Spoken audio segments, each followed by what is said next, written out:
easier to support things like education, you know, when your state's been open and you have a budget surplus and people actually want to come here and visit and people actually want to live here.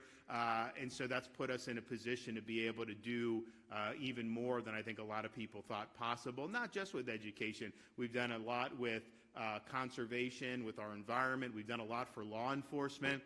If you look this year, we just did a program for $5,000 signing bonuses for law enforcement that we recruit from other states. You know, they're being treated really horribly in a lot of these other states. No support, but I can tell you, when you don't have strong law enforcement, we see the results across the country.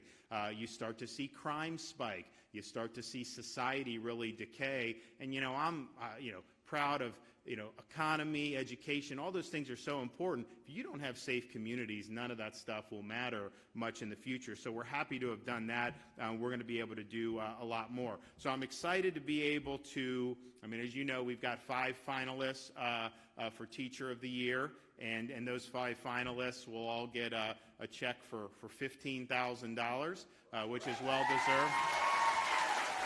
Is that from the foundation, or is that from... Okay. I was telling Manny, I was like, I think it's great we're recognizing. Maybe we'll do more next year for all these awards. I think we can probably swing it, so we're going to work on that as well. But that's going to be good. And then, of course, at the end of this, you're going to have one named Teacher of the Year, and that's an even bigger check. And so I think it's really, really important to be able to recognize the folks that are really making a difference. And, you go through, our kids go through school, you have one really great teacher can make all the difference. And it really can. And I know we have more, and most kids, fortunately, in Florida, are able to have a lot of good teachers, but it only really takes one to really inspire somebody and to put that student on the pathways to success. And those are the people that are in this room with us today. So we're going to recognize 5 of you here, and I actually have checks that we will present. I'm not sure that this is legal tender at banks, but you guys can try whatever you want. Who knows? All right, so here to come up and to get a $15,000 check. The first one we're going to have, first teacher, is Melissa Matz, 7th grade teacher, Lakeside Junior High School in Clay County.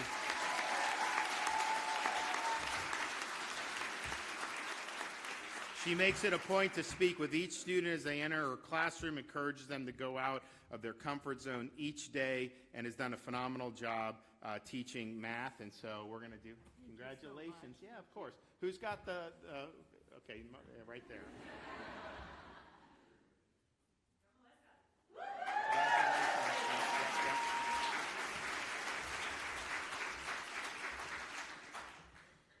Also, $15,000 to Trinity Whittington, 4th grade English language arts and social studies teacher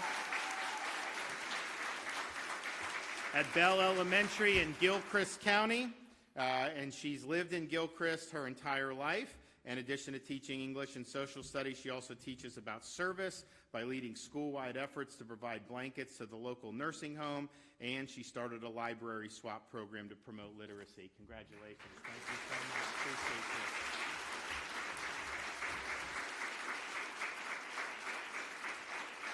Good job.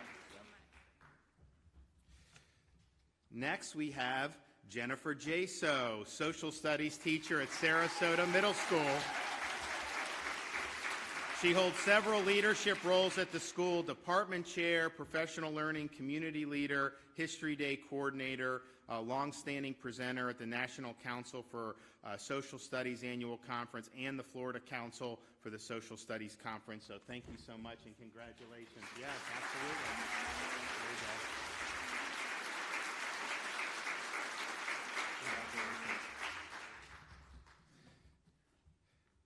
Deela Jackson, 4th grade teacher at Samoset Elementary in Manatee County.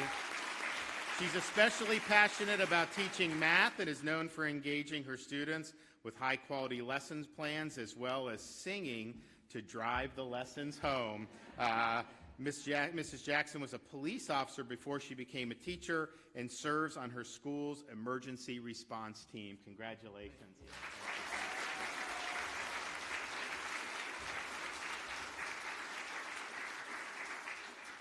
right, there you go.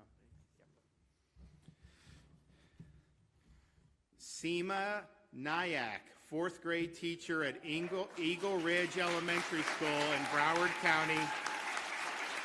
Passionate about science and related topics, and she has opened the world of STEM and robotics to countless students. She founded Eagle Ridge Elementary School's first robotics club in 2017 and continues to lead it today. Congratulations.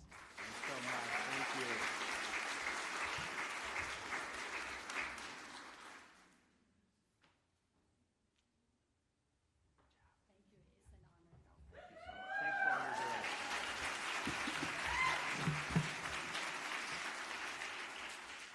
So just, again, thank you from the state of Florida for making a difference. Thank you for working so hard on behalf of your students. I'm encouraged about a lot of the progress that's been made in the state of Florida. I was born and raised here, and the quality of our school system is better than it was when I was growing up. And I think it's because we have a lot of great people that have dedicated themselves to be in the classroom and obviously have been able to do a lot of great things, at the policy level that has helped make a difference. And so we're going to continue to work hard. We're going to continue to make education a very, very top priority. It's interesting. We, with the K-12 system, very important.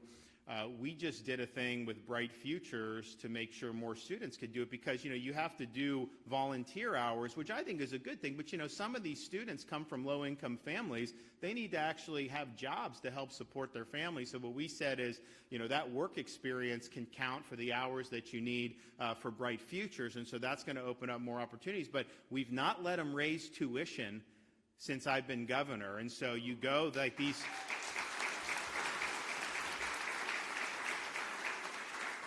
The tuition at our state universities for a Florida resident, it's got to be some of the lowest in the country. I mean, I think it's, it ranges, I think, from, $6,000, $6,400 for tuition. But then when you get the Bright Futures, that takes care of that for most of the Bright Futures. So we're really excited about doing that. And we're also excited about a lot of the school systems that have also given students a pathway for more vocational training.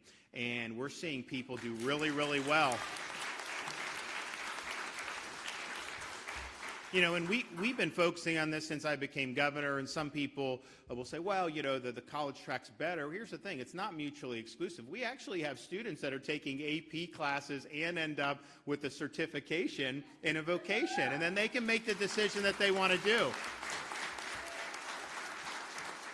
And our policy is basically we want pathways for people to pursue what they want. We want to remove barriers. If it's an economic barrier, whatever, we want to do that. But we also just want to be clear, because my generation was told, you do whatever you do to go to college and take out loans. It doesn't matter. Just get that sheet of paper.